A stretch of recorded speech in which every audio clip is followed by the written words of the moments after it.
Ibu bapak saudara-saudara, orang muda, remaja dan anak-anak yang terkasih, Shalom, damai sejahtera Tuhan menyertai kita semua. Hari ini Kamis 15 Oktober 2020 kita memperingati Santa Teresia dari Yesus, Santa Teresia dari Avila. Kita akan merenungkan bersama Injil Lukas bab 11 ayat 47 sampai 54. Mari kita membuka renungan ini dengan tanda salib dalam nama Bapa dan Putra dan Roh Kudus. Amin. Kita siapkan pikiran hati kita untuk mendengarkan dan merenungkan firman Tuhan dari Injil Lukas bab 11 ayat 47 sampai 54. Sekali peristiwa, tatkala duduk makan di rumah seorang Farisi, Yesus berkata, "Celakalah kalian sebab kalian membangun makam bagi para nabi, padahal nenek moyangmu lah yang telah membunuh mereka. Dengan demikian kalian mengakui bahwa kalian membenarkan perbuatan nenek moyangmu sebab mereka telah membunuh nabi-nabi itu. Dan kalian membangun makamnya. Sebab itu, hikmat Allah berkata, Aku akan mengutus kepada mereka nabi-nabi dan rasul-rasul. Tapi separuh dari antara para nabi dan para rasul itu akan mereka bunuh dan mereka aniaya. Maka dari angkatan ini akan dituntut darah semua nabi yang telah tertumpah sejak dunia dijadikan. Mulai dari darah Habel sampai kepada darah Zakaria yang telah dibunuh di antara mezbah dan rumah Allah.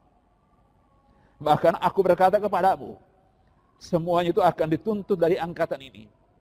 Celakalah kalian, hai ahli-ahli Taurat, sebab kalian telah mengambil kunci pengetahuan.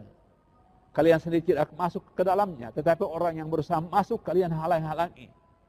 Dan setelah Yesus berangkat dari tempat itu, para ahli Taurat dan orang Farisi terus-menerus mengintai dan membanjirinya dengan rupa-rupa soal. Dengan itu mereka berusaha memancingnya supaya mereka dapat menangkapnya berdasarkan sesuatu yang diucapkannya.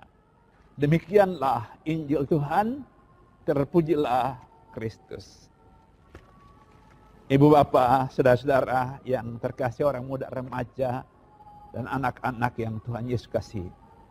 Kritik dari orang lain, betapapun pahitnya, mesti diterima dengan kedewasaan iman yang mengajak kita untuk menangkap substansi kritik itu, lalu berusaha untuk memperbaiki diri, untuk membaharui cara hidup kita, membaharui cara bertindak kita, supaya menjadi lebih baik, lebih bermakna. Kita perlu menjauhkan diri dari cara para ahli Taurat dan orang Farisi dalam menghadapi dan menanggapi kritik yang pedas dari Yesus, yang sama sekali tidak menunjukkan bahwa mereka itu orang berpengetahuan, apalagi orang bijaksana. Seorang beriman akan mendengarkan sabda celaka dari Yesus itu sebagai tuntutan untuk bertobat, untuk membaharui diri. Seorang beriman akan memutuskan untuk bertobat bukan terdorong oleh perasaan takut akan sabda celaka itu.